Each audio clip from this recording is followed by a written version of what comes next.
రాజధాని అమరావతి రెండో దశ మాస్టర్ ప్లాన్ రూపకల్పన బాధ్యతను సింగపూర్కి చెందిన సుర్బానా జురాంగ్ సంస్థకు సిఆర్డీఏ అప్పగించింది. మౌలిక వసతుల ప్రణాళిక రూపకల్పనకు ఆర్వీ అసోసియేట్స్ ని కన్సల్టెన్సీ సంస్థగా ఎంపిక చేసింది. రాజధాని రెండో దశ ఆర్థిక ప్రణాళిక బాధ్యతను నైట్ ఫ్రాంక్ కన్సల్టెన్సీకి అప్పగించింది. 6 నెలల్లో రెండో దశ మాస్టర్ ప్లాన్ సిద్ధం చేయాలని సిఆర్డీఏ గడువు విధించింది. రాజధాని అమరావతి రెండో దశకు మాస్టర్ ప్లాన్ తో పాటు ఆర్థిక ప్రణాళికను కూడా ఒకేసారి సిద్ధం చేయాలని సిఆర్డీఏ నిర్ణయించింది. ఇటీవల గ్లోబల్ టెండర్లు పిలిచిన సిఆర్డీఏ మాస్టర్ ప్లాన్ రూపకల్పన బాధ్యతను సుర్బానా జురాంగ్ సంస్థకు, మౌలిక వసతుల రూపకల్పన బాధ్యతలో ఆర్వీ అసోసియేట్స్ కు, ఆర్థిక ప్రణాళిక బాధ్యత నైట్ ఫ్రాంక్ కన్సల్టెన్సీ సంస్థకు అప్పగించింది. రాజధాని తొలి దశకు మాస్టర్ ప్లాన్ ను సుర్బానా జురాంగ్, తొలిదశ మౌలిక వసతుల ప్రణాళికను ఆర్వీ అసోసియేట్స్ సంస్థలే రూపొందించాయి. అమరావతి భౌగోళిక స్వరూపం, ఇక్కడి పరిస్థితులపై ఆ రెండు సంస్థలకు పూర్తి అవగాహన ఉండడం రెండో దశ మాస్టర్ ప్లాన్ ను వేగంగా, సమగ్రంగా రూపొందించేందుకు దోహదం చేస్తుందని సిఆర్డీఏ భావిస్తోంది. తొలి దశలో రాజధాని అమరావతికి 217 చదరపు కిలోమీటర్ల ప్రాంతానికి సుర్బానా జురాంగ్ సంస్థ మాస్టర్ ప్లాన్ రూపొందించింది. 2015 మే 25న రాజధాని మాస్టర్ ప్లాన్ ను, 2015 జూలై 20న సీడ్ క్యాపిటల్ డెవలప్మెంట్ ప్లాన్ ను సుర్బానా జురాంగ్ రాష్ట్ర ప్రభుత్వానికి అందజేసింది. మళ్లీ 11 ఏళ్ల తర్వాత రాజధాని రెండో దశకు మాస్టర్ ప్లాన్ రూపొందిస్తోంది. అమరావతి విస్తరణ ప్రణాళికలో భాగంగా రెండో దశలో మొత్తం 709 చదరపు కిలోమీటర్ల ప్రాంతానికి మాస్టర్ ప్లాన్ సిద్ధం చేస్తోంది.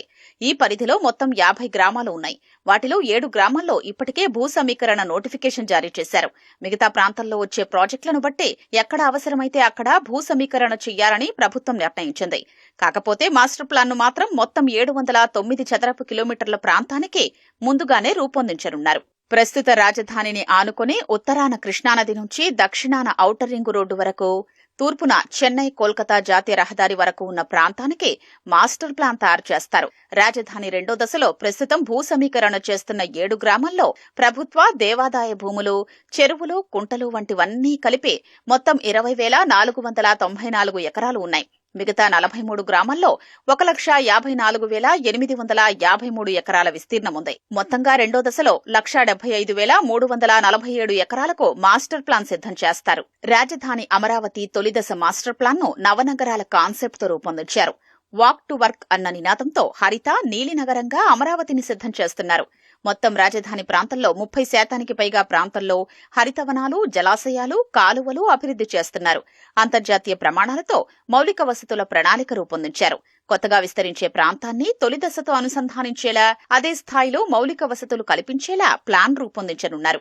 ఏ ప్రాంతంలో ఎలాంటి పరిశ్రమలు, ప్రాజెక్టులు, డెవలప్మెంట్ నోడ్లు ఏర్పాటు చేయాలి వంటి స్పేషియల్ ప్లానింగ్ తో పాటు రవాణా, ట్రంక్ రోడ్లు, తాగునీరు, మురుగునీటి పారుదల వ్యవస్థ, విద్యుత్ సదుపాయం వంటి మౌలిక వసతుల ప్రణాళికల్ని సిద్ధం చేస్తారు. ప్రస్తుతం భూ సమీకరణ చేస్తున్న 7 గ్రామాలకు వివరణాత్మక మాస్టర్ ప్లాన్, మిగతా 43 గ్రామాలకు సంబంధించిన ఇండికేటివ్ ప్లాన్ ని సుర్బానా జురాంగ్ రూపొందిస్తుంది. రాజధాని రెండో దశలో భాగంగా స్పోర్ట్స్ సిటీ, స్మార్ట్ ఇండస్ట్రీస్ వంటివి ఏర్పాటు చేయబోతున్నారు. భవిష్యత్తులో అంతర్జాతీయ విమానాశ్రయంతో పాటు అనేక ప్రాజెక్టులకు తగ్గట్టు ఇప్పుడే మాస్టర్ ప్లాన్ సిద్ధం చేస్తున్నారు. రాజధాని అమరావతిని రాష్ట్ర ప్రభుత్వం సెల్ఫ్ ఫైనాన్స్డ్ ప్రాజెక్ట్ గా రూపొందించింది. ప్రస్తుతం వివిధ సంస్థల నుంచి రుణాలు తీసుకొచ్చి రాజధానిని నిర్మిస్తున్నా భవిష్యత్తులో రాజధానిలో ప్రభుత్వం వద్ద మిగిలే భూముల్ని విక్రయించడం, వివిధ పన్నులు, వనరుల ద్వారా సమకూరే నిధులతో రుణాలు తీర్చాలన్నదే లక్ష్యం.